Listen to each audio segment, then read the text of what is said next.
السلام علیکم۔ اشفاق احمد صاحب کی کتاب زاویہ سے جو آج ہم چیپٹر سنیں گے اس کا نام ہے زبانی دعوے اور ضمیر کی آواز۔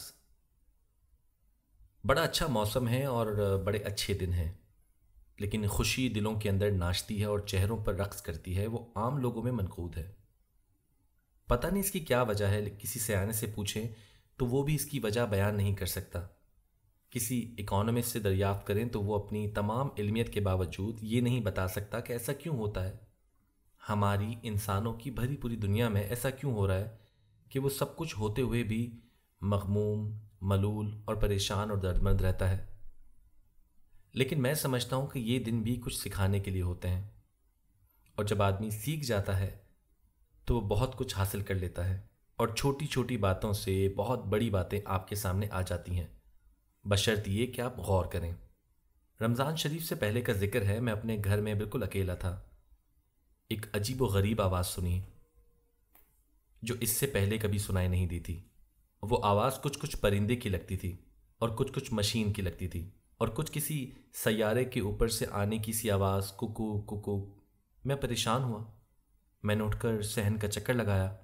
آواز بدستور آتی رہی تھی، لیکن پتہ نہ چل سکا کہ وہ کہاں سے آ رہی ہے۔ پھر میں اٹھ کر باورچی خانے میں گیا، وہاں سے بھی ایسی ہی آواز آ رہی تھی، لیکن ذرا مدھم تھی۔ باورچی خانے کے ساتھ ایک کوٹری ہے جہاں بانو کھانے پینے کا سامان یعنی سوکھی رسد وغیرہ رکھتی ہے، وہاں بھی ویسی ایک کک کی آواز آ رہی تھی۔ پھر میں باہر نکلا اور محسوس ہوا جیسے یہ آواز میرا پیچھا کر رہی ہے، جس طرح میں جاتا ہوں میرے ساتھ چل رہی ہے۔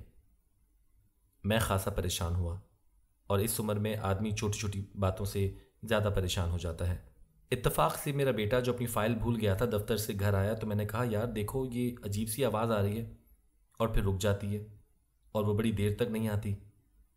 وہ کہنے لگا کہ گھبرانے کی بات نہیں ہے، یہ آواز ہماری سڑک سے پچھلی سڑک پر جو سرونٹ کوارٹرز کی جو کالونی ہے اس کے پیچھے سڑک بن رہی ہے، اس طرف سے آ رہی ہے، اور زمین کو ہموار کرنے والے بلڈوزر کی ہے۔ میں نے کہا بلڈوزر کی آواز تو اور طرح کی ہوتی ہے۔ اس نے کہا ابو بلڈوزر جب ریورس کرتا ہے تو پھر یہ مخصوص قسم کی آواز دیتا ہے، خطرے کے طور پر کہ پیچھے کوئی ہے تو نہیں، محتاط ہو جائیں۔ میرا بیٹا چلا گیا، لیکن میں سوچنے لگا کہ یہ سائنسدان لوگ بھی کیا کمال کے لوگ ہوتے ہیں، انہوں نے مادیت سے اتنا کچھ نہیں سیکھا جتنا روحانیت سے سیکھا ہے۔ اور میرے اندر بھی جب یہ وارننگ کا سگنل اکثر اسی آواز میں چلتا ہے اور چلتا رہا ہے، اس کو آپ ضمیر کی آواز کہہ لیں، اس کو آپ احساس گناہ کا نام دے دیں۔ میرے اندر کی آواز سے فائدہ اٹھا کر ہی سائنسدانوں نے اپنی مشینوں میں اس طرح کی آواز بھر دی ہے، جیسے ضمیر کی آواز ہوتی ہے، تاکہ آدمی کو پتہ چلتا رہے کہ وہ کیسی غلطی کر رہا ہے اور کیوں ریورس جا رہا ہے، اور یہ کہ اسے خداوند تعالیٰ نے آگے جانے کے لیے حکم دیا ہے، وہ بیک کیوں جا رہا ہے۔ میرے ذہن میں یہ ساری باتیں آئی تو بہت ساری گزشتہ باتیں اور کیفیتیں جو آدمی کے ذہن پر طاری ہو جاتی ہیں وہ طاری ہو گئیں۔ مجھے اللہ کی ایک بات یاد آئی جس کی میں نے ہمیشہ ہی حکم عدولی کی اور جس کو نہیں مانا۔ وہ یہ کہ اللہ کہتا ہے وہ کیوں کہتے ہو جو کرتے نہیں، اور بہت دفعہ کہا ہے۔ میری یہ کیفیت رہی ہے، اور شاید میرے ساتھیوں کی بھی ہو، ہم جب اسٹیج پر بیٹھے ہیں یا گھر والوں یا دوست احباب میں بات چیت کرتے ہیں تو ضرور ایسی باتیں کرتے ہیں جن پر ہمارا عمل نہیں ہوتا۔ میرے ایک استاد تھے، اور میں خود بھی ایک ٹیچر رہا ہوں۔ وہ اپنے طلباء، اپنے ساتھیوں اور سارے ملنے والوں کو اکثر بتایا کرتے تھے کہ نبی اکرم صلی اللہ علیہ وآلہ وسلم اپنے کام خود اپنے ہاتھ سے کرتے تھے، اور اگر کبھی کوئی کارکن، کارندہ یا خادم سویا ہوا ہو تو اسے کبھی جگاتے نہیں تھے۔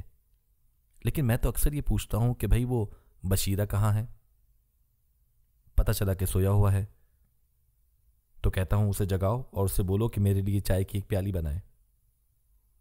میری طرح میرے بعد آنے والے استاد پھٹے ہوئے کپڑوں کو پیوند لگانے یا جوتا گاٹھنے کی بات اکثر کرتے ہیں، لیکن میں نے کبھی کسی استاد کو آج تک اسکول میں نہیں دیکھا کہ اس نے اپنی قمیض کو کوئی پیوند یا ٹاکی لگائی ہو۔ یہ ہم کہہ ضرور دیتے ہیں، لیکن کتنی بری اور نقصان دہ بات ہے کہ میرا عمل نہیں ہے، لیکن میں اسے زبردستی دھکیلے چلا جاتا ہوں کہ آپ اس پر عمل کریں، میں قبول کروں یا نہ کروں۔ یہ تکلیف دہ بات ہے۔ پچھلے دنوں میں ٹی وی پر ایک تقریر سن رہا تھا۔ ٹی وی پر سمجھدار لوگوں کا ایک پینل کہہ رہا تھا کہ دیکھیے ہمارے اسلام میں تو عورت کو خداوند تعالیٰ نے اتنی آسانیاں دی ہیں اور اس کے لیے ایسے قانون طے کر دیے ہیں جو دنیا کے کسی معاشرے میں نہیں ہیں، اس کو پوری آزادی دی ہے۔ ولایت والیاں تو اب بڑی مشکل سے وہاں پہنچی ہیں جو آج سے 1400 برس قبل اللہ نے عورت کو دے دیا تھا۔ بیان تو یہ ہو رہا ہے، لیکن جب میں عمل کی طرف لوٹتا ہوں تو معلوم ہوتا ہے کہ جو وہ کہتے ہیں کرتے کہاں تک ہیں۔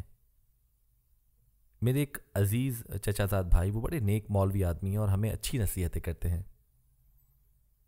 ان کی رحیم یار خان میں زمین ہے جس میں باغ بھی ہے، 12 مربع زمین ہے۔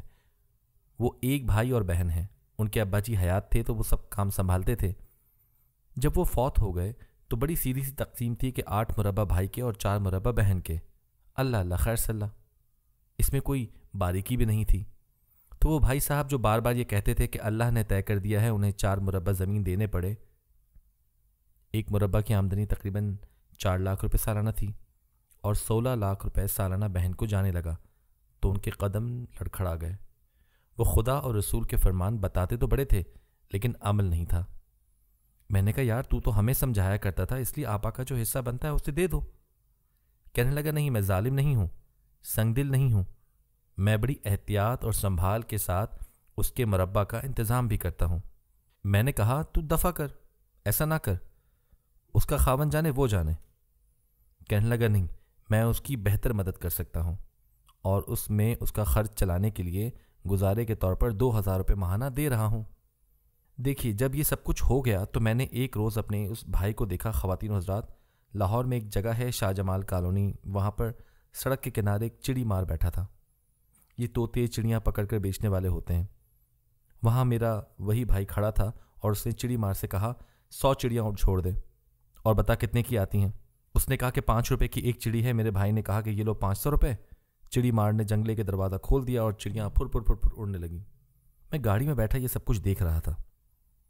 پھر اس نے پوچھا بتاؤ طوطا کتنے کا ہے؟ اس چڑی مار نے جواب دیا 25 روپے کا۔ میرے بھائی نے کہا چلو 10 طوطے چھوڑ دو۔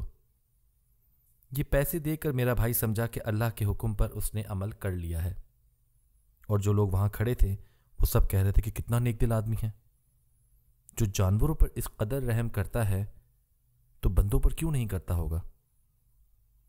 اس طرح کی کوتاہیوں میں ہم سب شامل ہیں کسی نہ کسی طور پر۔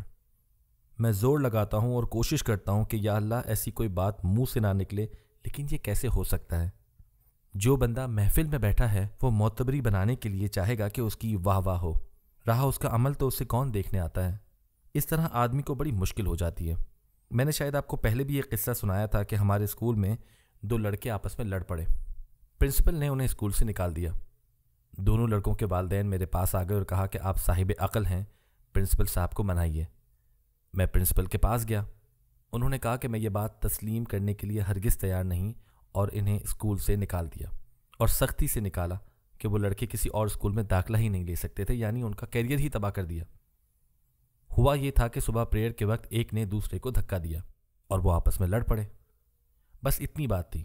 میں نے پرنسپل سے درخواست کی کہ آپ تو معاف کر دینے والے ہیں، تو کہنے لگے ہاں ہم اپنے بچوں کو معافی کا درس دیتے ہیں۔ میں نے کہا سر جب تک آپ معاف کرنے کا علم نہیں عطا کریں گے تو انہیں لفظ کے معنی کی سمجھ کیسے آئے گی؟ آپ انہیں آگے بڑھنے کا، مقابلہ کرنے کا سبق سکھاتے ہیں تو معاف کرنے کا بھی سکھا دیں۔ یہ کیسے آئے گا؟ یہ اسکول سے ایسے ہی نکل گئے اور انہیں کسی نے معافی کا درس نہ دیا اور اتفاق سے جا کر کسی ضلع کے ڈپٹی کمشنر بن گئے تو انہیں تو معاف کرنے کا پتہ ہی نہیں چلے گا۔ انہوں نے سیکھا ہی نہیں ہوگا۔ جیسے میں نے باکسنگ کا فن نہیں سیکھا، اگر کوئی مجھے اکھاڑے میں کھڑا کر دے تو میں مارا جاؤں گا۔ کہنے لگے نہیں دیکھیے اس کا کورس میں ذکر ہے، اور ایک ماسٹر صاحب سے کہا کہ آپ بھاگ کر وہ کتاب لائیں اور اسے اشفاق صاحب کو دکھائیں۔ اس میں لکھا تھا کہ ایک بدبخت بڑھیا مکہ شریف میں حضور نبی کریم صلی اللہ علیہ وآلہ وسلم پر ہر روز کوڑا پھینکا کرتی تھی، اور آپ صلی اللہ علیہ وآلہ وسلم اپنی زلفیں، سر اور کپڑے جھاڑتے ہوئے گزر جاتے تھے۔ یہ کہانی آپ لوگ جانتے ہیں۔ ایک دن یہ سب کچھ نہ ہوا تو آپ صلی اللہ علیہ وآلہ وسلم کو پتہ چلا کہ وہ عورت بیمار ہے۔ آپ صلی اللہ علیہ وآلہ وسلم قیادت کے لیے اس کے گھر گئے اور فرمایا کہ بی بی کیا حال ہے، میں آپ کی کیا مدد کر سکتا ہوں؟ پرنسپل صاحب کہنے لگے دیکھیے کتنا اچھا معاف کرنے کا سبق ہے۔ میں نے کہا کہ جی یہ تو کہنے کی بات ہے۔ کہنے لگے نہیں ہم پڑھا دیتے ہیں۔ اگلے سبق میں پڑھیے۔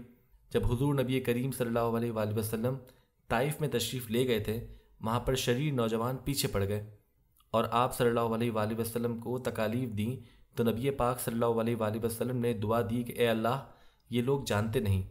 فرشتے جبرائیل ان کے پاس آیا اور کہا آپ چاہیں تو ہم پہاڑوں کو ہلا دیں۔ یعنی فرشتے کو تکلیف ہوئی کہ یہ کم بخت لوگ کیا کرتے ہیں۔ تو آپ صلی اللہ علیہ وآلہ وسلم نے فرمایا کہ انہیں کچھ نہ کہنا، انہیں پتہ نہیں ہے، جب پتہ چل جائے گا تو اچھا، ہم سارے یہ بات بتا تو دیتے ہیں لیکن ہم اس پر کسی طور عمل نہیں کرتے، اس لیے بہتر یہ ہے کہ جب تک عمل نہ ہو سکے بتائیں بھی نہیں۔ جب بات کریں تو لوگوں کو غلط فہمی ہو جاتی ہے۔ کبھی کبھی کوئی آدمی ایسا ضرور آتا ہے زندگی میں جو اس کو کک سے فائدہ اٹھاتا ہے۔ اس کا ضمیر جب اس کو روکتا ہے اور کہتا ہے کہ ریورس مت چل، تو وہ ریورس سے رک جاتا ہے۔ آواز سب کو آتی ہے، پتہ سب کو چلتا ہے، لیکن وہ خوش قسمت ہوتا ہے۔ آپ کو ایک واقعہ سناؤں۔ بریلی کے کوئی رئیس تھے، وہ میر ضامن کے مرید بھی تھے، ان سے بیعت تھے۔ ان کے ہاں ایک دفعہ چوری ہو گئی۔ ایک بیچارہ جولاہا وہاں موجود تھا جو بڑا ڈرپوک قسم کا کارندہ تھا۔ اس کو بلا کر ڈرایا دھمکایا تو پھر وہ تھر تھر کانپنے لگا۔ لوگوں نے کہا جناب یہی چور ہے، اس کی شکل دیکھیں، پیلی رنگت ہو رہی ہے۔ اس پر انہوں نے اس کو 3-4 بید مارے اور وہ تڑپا اور چلایا۔ رئیس جب گھر آیا تو اس کو خیال آیا کہ اس کے پاس کوئی ثبوت تو تھا نہیں، میں نے اسے ایسے ہی بید لگا دیے۔ وہ وہاں سے نکلے اور مولوی ضامن صاحب کے پاس گئے جو اس وقت اپنے کمرے میں تھے اور معمولات میں مصروف تھے۔ خادم نے رئیس سے کہا کہ اس وقت نہیں مل سکتے۔ رئیس نے کہا کہ آپ مولوی صاحب سے کہہ دیجئے کہ یا تو وہ ملاقات کریں یا پھر میں اپنا منہ کالا کروں یا جھیل میں ڈوب کر مر جاؤں، کیونکہ میں واپس گھر نہیں جاؤں گا۔ اس پر پریشان ہو کر مولوی ضامن نے انہیں اندر بلا لیا اور کہا میاں کیا شور مچا رکھا ہے؟ اس نے کہا کہ جی مجھ سے یہ کوتاہی ہو گئی ہے۔ مولوی ضامن نے کہا کہ اس میں شور مچانے والی کیا بات ہے، اس شخص سے جا کر معافی مانگ لو۔ رئیس کہنے لگا یہ تو مشکل ہے، کیونکہ وہ بڑا آدمی تھا۔ مولوی ضامن نے کہا کہ بس خودکشی کرنے، مرنے یا خود کو ایذا دینے کی کوئی ضرورت نہیں، ایک ہی حل ہے کہ معافی مانگو۔